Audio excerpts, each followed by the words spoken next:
Hey guys, and welcome back to Trekyards. I'm Captain Foley. I'm Connor Cockings, and there's a third stooge here? Third Yes, man? we have a guest today joining us. Please welcome Mark Nakaredo. Did I get it? Very good. Hey, To the show, passing guys. grade.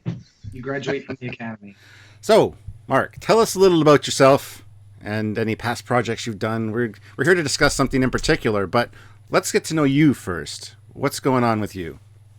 Okay, well, my name is Mark Nakaredo. I live now in Nashville, Tennessee. I've lived here for almost 20 years, and I've done. I went, for high school, college. I had a film and television background, production. Did a couple student films. Moved to Nashville to take a job in my field. Worked for a couple local television stations and production companies. I did a short film in 2001, 2002. It was called The Crusader, and it was a short, low-budget superhero movie that was framed as if it was a true crime reality TV show. Oh. And hardly anybody saw it because right as soon as we finished it and we're ready to take it out, I got married and started having kids. So all the wind went out of that and got otherwise diverted. And then I took a new job for a nonprofit. So I've kind of been out of the filmmaking game for a while. And it's just now, like within the last few years, that I've started to get back into that again. But you got that bug. You've always got that filmmaking bug to do something creative. Like Samuel, he's always doing creative things. Yes. I mean, even in my job now, my day job, I do a little bit of video stuff for the organization and whatnot. So, I always keep my toe in the water, but it's only recently that I really started getting back. And so why would you go from, drought of real life to then deep end of fan film, Star Trek, production, big? There are steps in between that, and you went straight to, why? Death Wish? I don't know. I mean, depending on who you ask, it's either a death wish or a midlife crisis, what have you. Or a stroke of genius. This is something like that. So I'm just now getting back into the filmmaking again. And that's actually one of the reasons why, and we'll talk a little bit about that more, is the Romulan War is framed as a documentary. And one of the reasons for that, there's several reasons. One of the reasons is it helps me cut costs down, and it makes it more manageable for me to film while I'm still, having a life and doing the family thing. I don't have to worry about trying to get 7 or 8 actors on a set at the same time. I don't have to worry about building big sets and all kinds of extensive, real world production. I can keep it manageable, keep it modular. And then also, I was always inspired by those sort of World War II documentaries. I watched a lot of those when I was growing up. The World at War, which was produced by Thames and ran here over on PBS. I watched that when I was growing up, right after I'd watch Kirk and Spock, mix it up, and then I'd watch these World War II. That was like a distinct memory I had growing up when I was young. And so and then even I did a student film that was a mockumentary. And then also, like I said, with The Crusader, it also had an atypical format where we had a series. It was interviews with people and then cut with actual footage and dramatizations and stuff like that. So that's sort of a format that I'm comfortable with. And like I said, more particularly on this film, it enabled me to be able to tell this sort of expansive, long arc story, but yet not have to be in over my head with a lot of production, a lot of actors and scheduling and trying to make all that work, because that is difficult when you don't do it full time. So anyway, that's it's a little bit about me and talking about Romulan War and how we got here so far. So you're obviously focusing on the Romulan War, but what makes your story unique? I mean, Memory Alpha only has so much information about this. There's been speculative stuff. There's been a lot, both canon and non-canon about it. How are you approaching the Romulan War specifically? I'm approaching it in the context of, well, there's, again, talking about the format, there's several ways to approach it. Other folks have tried to approach it from the perspective of what you would normally see on a Star Trek series. Like, here's this ship, here's this crew, and we're going to follow them in the context of the Romulan War. Even the novels, they track with the Enterprise and stuff like that. And I'm not doing that. We're doing it as a doc format. And one of the things we're looking at, there's sort of like 3 or 4 tracks going at the same time. One has to do with, we talk a little bit about the scientific innovations that happened during the Romulan War. Just like with any major conflict or war, there's a lot of innovation and technological advance. And we talk about some of that on both sides. We do this through the use of our experts. We have several characters, a historian, a scientist, a Romulan defector, and then also an admiral. And there's a couple other characters that we haven't even revealed yet that are dependent on how we do on our fundraising, adding those extra pieces. The other thing we're looking at, besides the science and technology, we're also exploring quite a bit of the geopolitical events that are going on during the war. And so we look at that from 2 sides, which is on the coalition/Earth side, where Earth has to sort of try and keep its army together, because as you know, in the lead up to the war, Earth is not on any kind of real war footing, right? It's still a fleet of exploration and commerce, and very quickly, almost overnight, they have to retool and be prepared to face like an interstellar empire. Yeah. So there's that. There's also these other dynamics about the coalition worlds, right? Because this happens just as the coalition of planets is formed. And so this is sort of the first test of that coalition. And you remember at the end of Enterprise, as Enterprise went off the air, there was a massive political shift on Vulcan, where the pacifist Sirenites took control of the government. And what's the impact of that when there's a surprise attack and Earth needs help? So there's some implications there. Also, and we're not leaving out the Andorians or the Tellarites as well. They're also affected. One of the wrinkles in all of this is that the Romulans have a secret weapon that basically cripples the coalition ships. And that creates a lot of tension among the coalition powers, sort of like, why should we jump in and help Earth? They haven't even attacked us. They've only attacked Earth bases and ships. So Earth kind of goes it alone through most of the story. And then there's on the Romulan side, and that's where some really interesting stuff happens. The Praetor, he's obviously the head of the government. He's very much a dictatorial fascist, and there's some power shifts going on in the Romulan government, and there's some social unrest happening on Romulus at the time as well.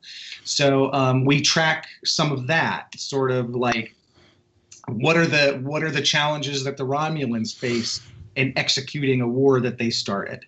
So we kind of tackle all that stuff. Stuart, what was your question again? Because that was like an entire movie with a backstory there. I have no idea what the question was. Wow. I don't think we have to watch the show anymore. Mark, he's put a lot of thought into this, and that's what I appreciate, because he's tying all these little things together, which is cool. And I was going to ask why the Romulan War era, but then, and as Stuart was leading into, it's relatively untouched, but there's clear road marks in canon, and then you just through all this, there's more. Like when you put all the links together, when you imagine that big board with all the pictures and all those little string and coming together. You've put all those bits together, and then you're telling that story, and it's like, wow. So that it sounds like, most fan films have. I mean, most films can only have a small story with one crew, one ship, one scenario.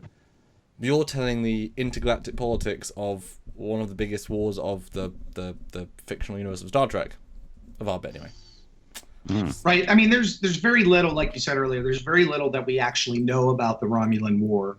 So we've taken sort of the few things that we do know about it, explain those, and then fill in the pieces and extrapolate a larger story out of it. And like I said, it tracks on political, technological, tactical, all those sort of things. And we really only could tell that story, frankly, if we through that documentary format.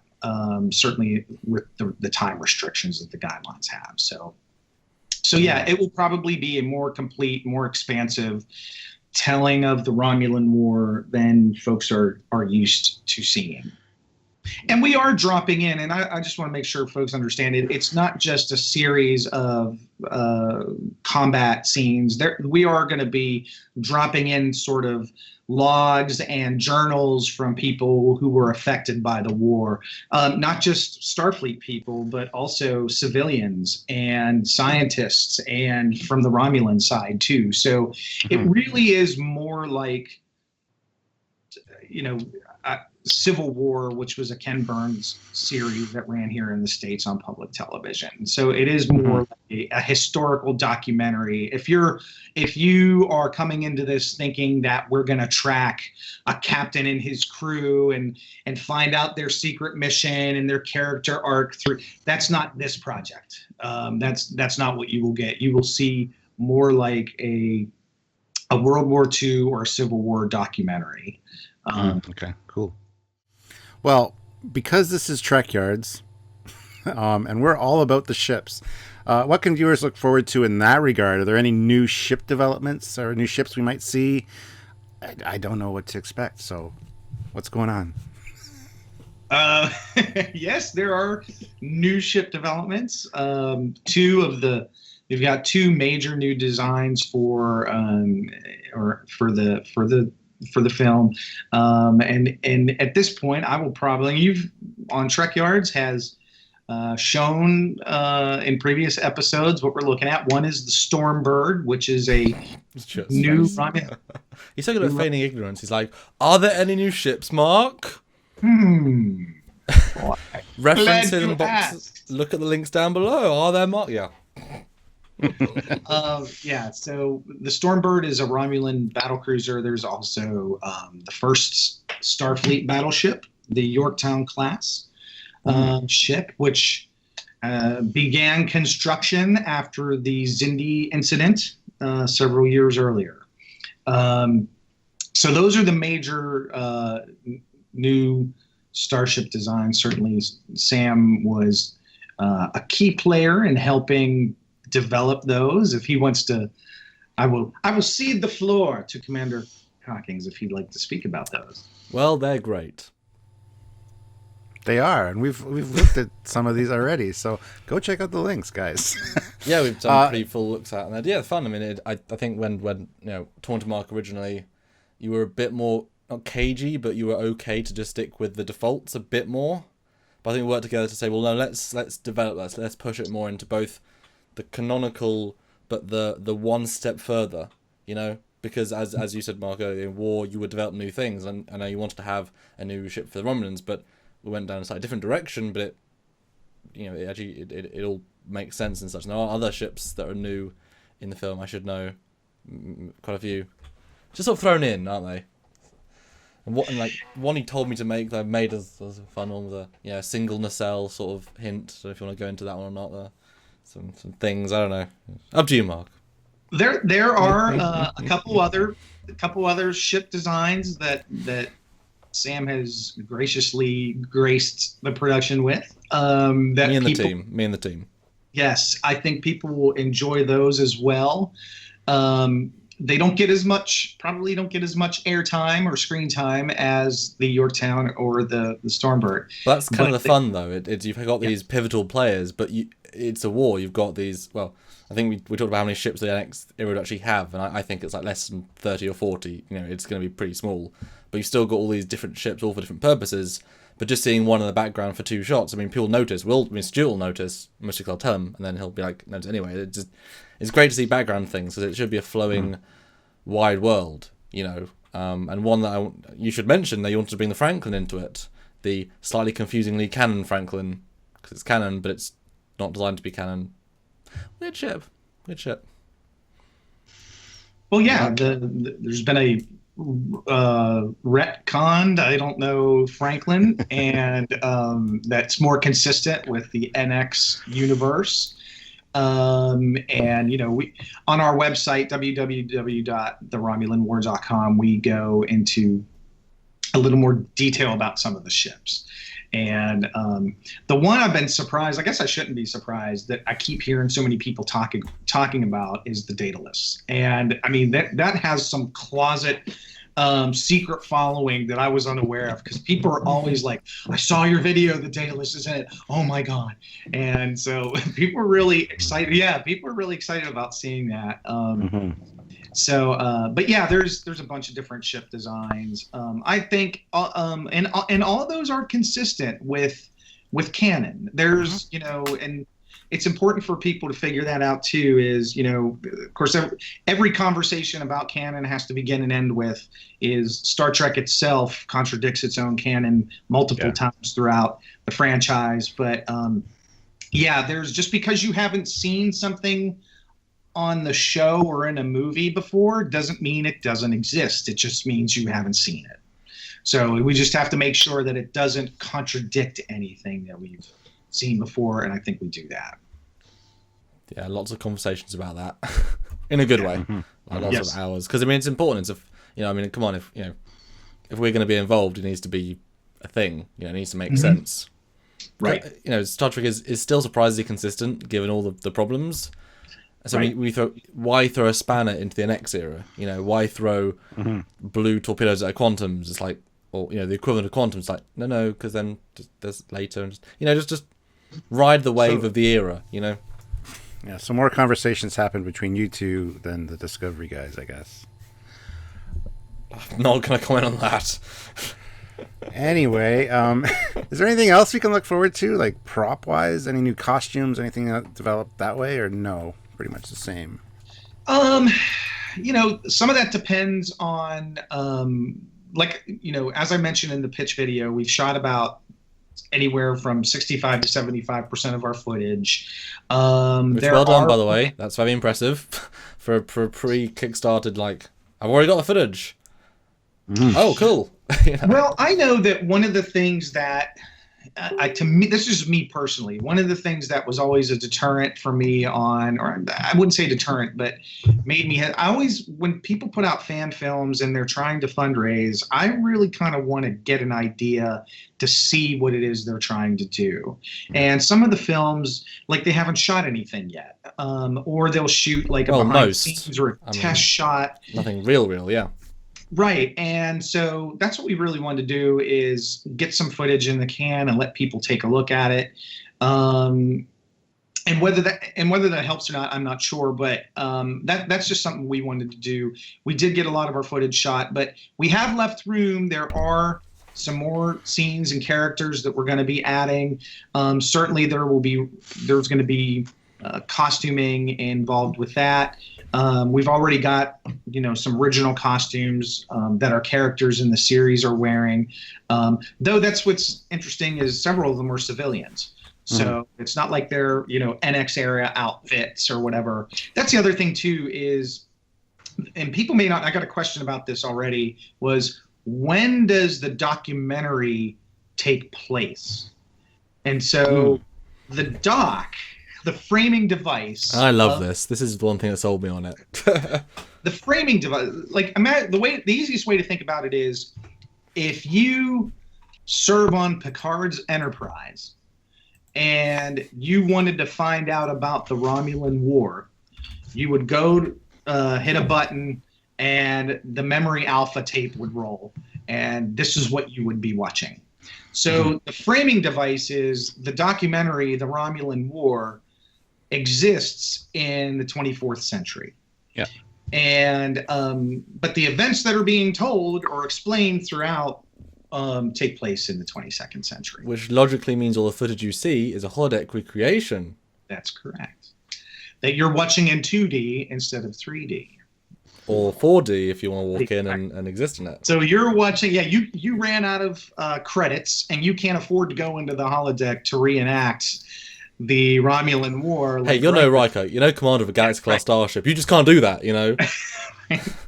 So you're just watching it on a two-dimensional screen, and this is what we've got. So you get the cheap pad version. That's what you get. I mean, what do you think, Stuart? It actually takes place in post-TNG. What do you think? That's awesome. I really like that idea. I think it makes it for interesting storytelling device, like you said, that documentary style. Because I love documentaries about World War II and stuff. So that's right up my alley. I love it. So great idea.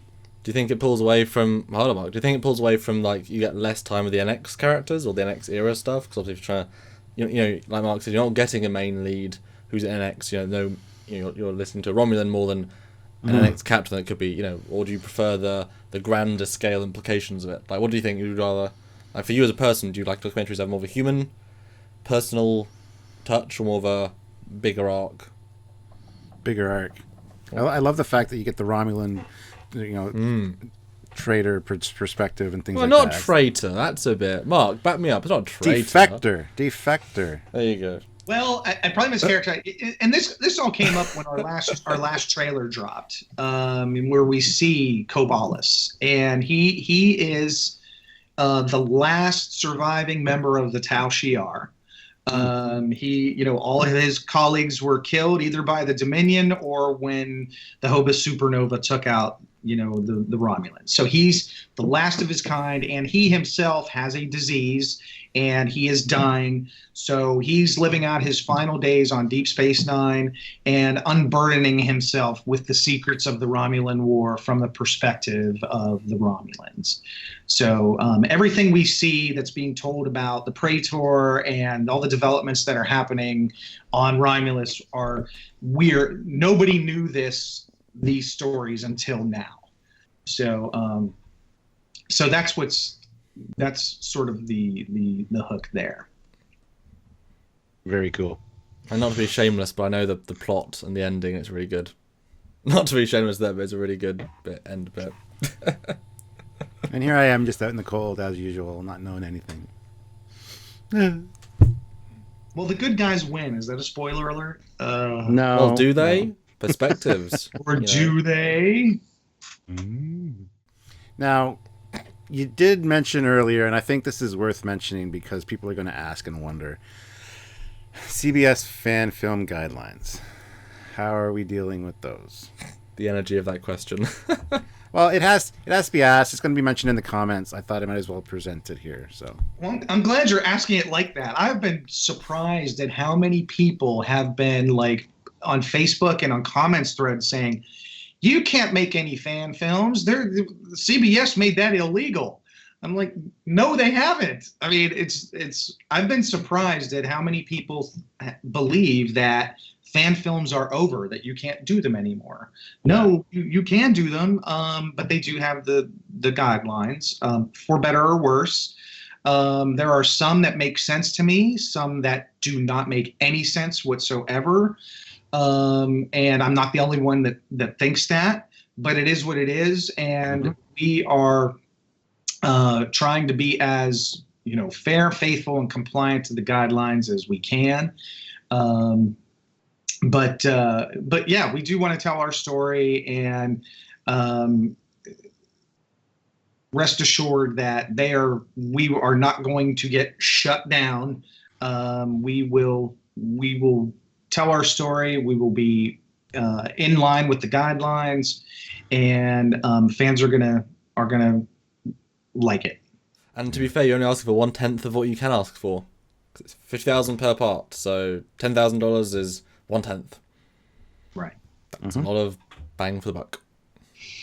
Cool. Yes. So, speaking of the project, well, don't get me wrong. I mean, I wish we'd had more leeway on that. The story was originally written as a 16 chapter series originally. And the chapters ran anywhere from 3 to 12 minutes. And so that's way over the 2 15-minute segments that inextricably were named as the guideline. So yeah, we are having to retool. That's one of the things that we are going to do is some of those pieces that we're going to have to lose for the sake of time. We're still going to try and tell those stories, but it will probably be in the form of audio dramas. And that's one of the things I want to make sure people were aware of too. With our Indiegogo, anybody that contributes over $10 gets access to our Memory Alpha section on our website, which is sort of like a members only section. And there's there's CGI tests, there's storyboards, there's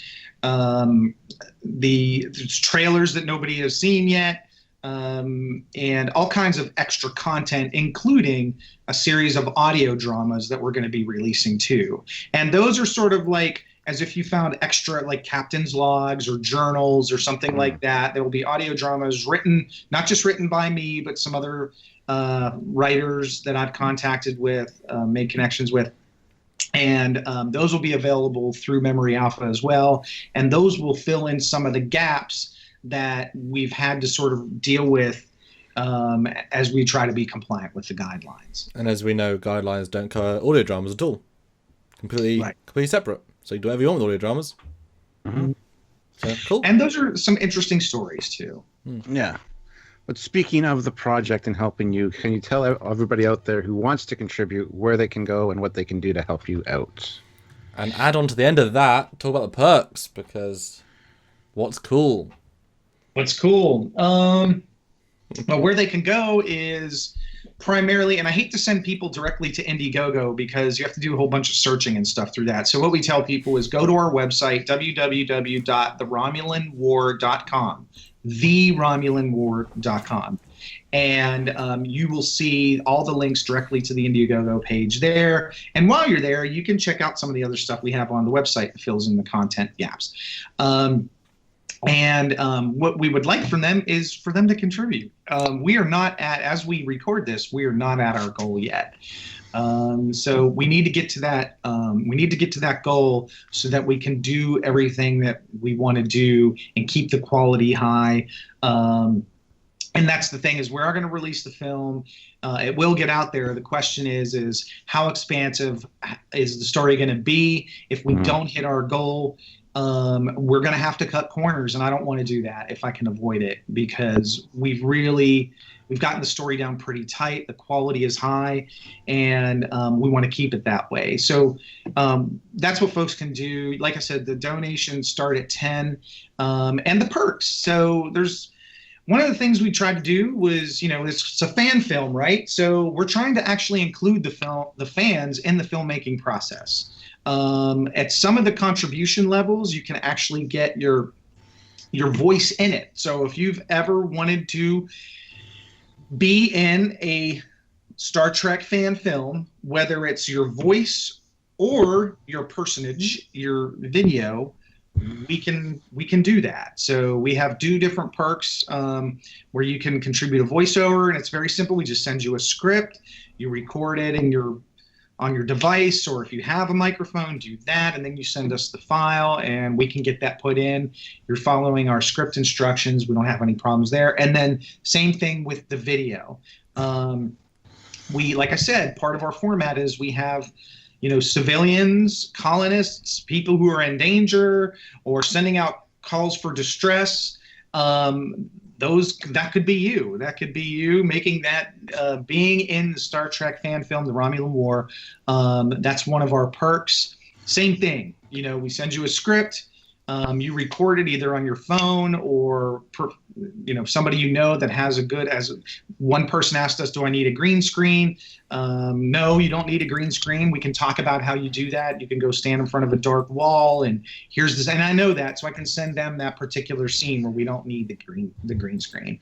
Another gentleman does have a green screen, so we're going to send him a specific scene where we can add a background in later. And so those are a couple of the perks. Another perk is Commander Cockings has agreed to do computer animations. If you contribute, you get your own Yorktown class starship with your name and registry number on it, and you can use that for Sam. You want to talk about what?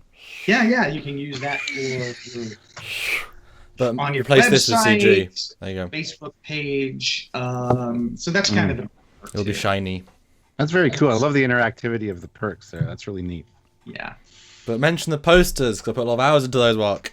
Yeah, and some of them actually on the wall behind me. Yeah, so Sam did a bunch of poster designs for us, and they look great. One of the Stormbird, the Yorktown. There's a whole fleet shot. There's I think the Daedalus class makes an appearance in one of the posters, and the first space station of mankind. That's right. Our Starbase 1, also known as Station Salem 1, which was referenced by Captain Picard in one of the Next Generation episodes. So, yeah, you'll get to see the space station, too. So, yeah, there's posters, downloads, all kinds of... Very arty.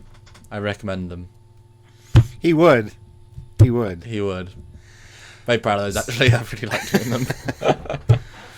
Well, thank you, Mark, for coming on and talking about this. I'm more excited now than I have been in a while about fan films, so that's great. And if anybody out there wants to donate, head on over to theromulanwar.com and click the links to the Indiegogo and get these fantastic perks and things. And can I jump in there? Obviously, I've been on this for a year and a bit. Really? Yeah. It's been a lot of production time.